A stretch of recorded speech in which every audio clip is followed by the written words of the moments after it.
नतीजों से पहले चीन प्रधानमंत्री मोदी की प्रचंड जीत तय मान रहा था, लेकिन नतीजों में आंकड़े क्या कम हुए। चीन का सरकारी मीडिया ग्लोबल टाइम्स अपनी असलियत पर आ गया। प्रधानमंत्री मोदी की अगुवाई में भारत की तरक्की से उसे कितनी चिढ़ है, ये बात भी साफ हो गई। वो अभी से नई सरकार की चुनौतियां गिनाने लगा है, क्योंकि भारत में गठबंधन की सरकार बनने जा रही है। इसलिए ग्लोबल टाइम्स को लगता है कि मोदी के लिए चीनी विनिर्माण के साथ प्रतिस्पर्धा करने में मुश्किल होगी। साथ ही भारत के कारोबारी माहौल को बेहतर बनाने की महत्वाकांक्षा को पूरा करना भी मुश्किल होगा। ग्लोबल टाइम्स ने आगे लिखा है कि चूंकि बीजेपी पूर्ण बहुमत हासिल करने में नाकाम रही, इसलिए प्रधानमंत्री के लिए आर्थिक सुधार को आगे बढ़ाना मुश्किल होगा। इसलिए उनकी तरफ से राष्ट्रवाद का कार्ड खेलना संभव है। मैन्युफैक्चरिंग में जो शेयर 20-22 में करीब 13-14% था, उसका भारत सरकार का प्रयास था कि हम 25 तक उसको 25% ले जाएं। ये एक बहुत एम्बिशियस प्रयास था। अभी जैसा कि आप लोग देख रहे हैं, हम लोग सभी देख रहे हैं कि काफी अनिश्चितता का माहौल है। नई सरकार एक मिलीजुली सरकार होगी, लेकिन इसका ये मानना कि उद्योग पर और व्यापार पर बहुत बुरा असर होगा, मेरा मानना है ऐसा कहना कुछ जल्दबाजी होगी। मोटे तौर पे मेरा ये मानना है कि सरकार अपनी इस नीति पे चलेगी जिससे उद्योग धंधों को बढ़ावा मिल सके, रोजगार को बढ़ावा मिले, वैल्यू एडिशन हो सके और इस तरह का जीडीपी और सामाजिक न्याय के मुद्दों में भी अच्छी बढ़ोतरी होगी। भारत में नई सरकार ने अभी कमान संभाली नहीं है, लेकिन उससे पहले ही चीन ने भारत विरोध के अपने एजेंडे पर काम शुरू कर दिया है। ग्लोबल टाइम्स ने नतीजों के बाद लिखा कि रुझानों ने वित्तीय बाजारों को डरा दिया। जिन्होंने मोदी की भारी जीत की उम्मीद की थी, शेयरों में भारी गिरावट आई। बाजार की प्रतिक्रिया से पता चलता है कि व्यापार और वित्तीय हलकों के साथ साथ अंतर्राष्ट्रीय पूंजीपति भी भारत की अर्थव्यवस्था के भविष्य को लेकर बहुत आश्वस्त नहीं है। अपने विश्लेषण के जरिए ग्लोबल टाइम्स यहां तक दावा कर रहा है कि चीन भारत संबंधों में भी बहुत सुधार होने की संभावना नहीं है। लेकिन बात इतनी भर नहीं है।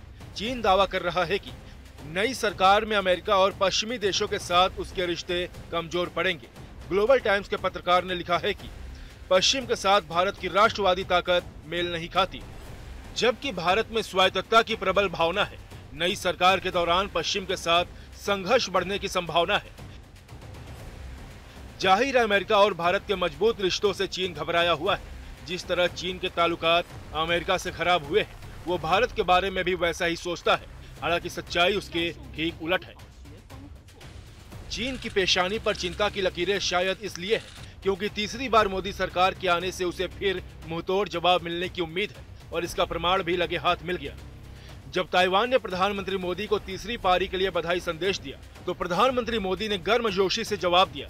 ताइवान के राष्ट्रपति ने लिखा कि हम तेजी से बढ़ती ताइवान भारत साझेदारी को बढ़ाने, इंडो पैसिफिक में शांति और समृद्धि में योगदान के लिए व्यापार, प्रौद्योगिकी और अन्य क्षेत्रों में अपने सहयोग का विस्तार करने के लिए तत्पर हैं। इस पर पीएम मोदी ने अपनी प्रतिक्रिया देते हुए लिखा कि मैं ताइवान के साथ घनिष्ठ संबंधों की आशा करता हूं, क्योंकि हम पारस्परिक रूप से लाभप्रद आर्थिक और तकनीकी साझेदारी की दिशा में काम करते हैं। ग्लोबल टाइम्स की रिपोर्ट के अनुसार चीन पीएम मोदी के इसी जवाब पर भड़क गया, क्योंकि चीन ताइवान को अपना हिस्सा मानता है। इसलिए उसने प्रधानमंत्री नरेंद्र मोदी की प्रतिक्रिया के खिलाफ विरोध दर्ज कराया। देखिए, जहाँ तक ताइवान की बात है तो भारत के रिश्ते ताइवान के साथ बढ़ते जा रहे हैं, इकोनॉमिक भी और स्ट्रेटेजिक भी उन दोनों के अंदर में।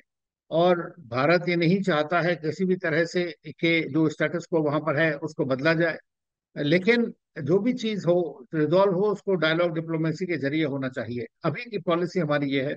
हमारे उनके साथ इकोनॉमिक और स्ट्रेटेजिक ताल्लुकात बहुत बढ़ रहे हैं।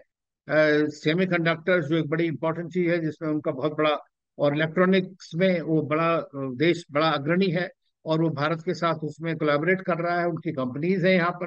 तो मैं समझता हूँ कि ये रिश्ते इस तरह से बढ़ते जाएंगे और इंक्रीमेंटली।